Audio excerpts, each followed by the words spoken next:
It's Tim here from Your Six Studios. Today in this video I'm going to show you how to connect and pair your Google TV streaming remote back up to the device.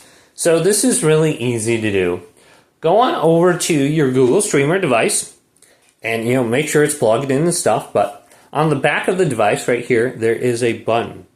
If you hold this button down for about 5 seconds, it's going to open up a screen on your TV that is going to allow you to connect Bluetooth devices. So just press this button on the back here and then go to your remote and make sure you have batteries plugged in and it's not dead. So okay, these are good.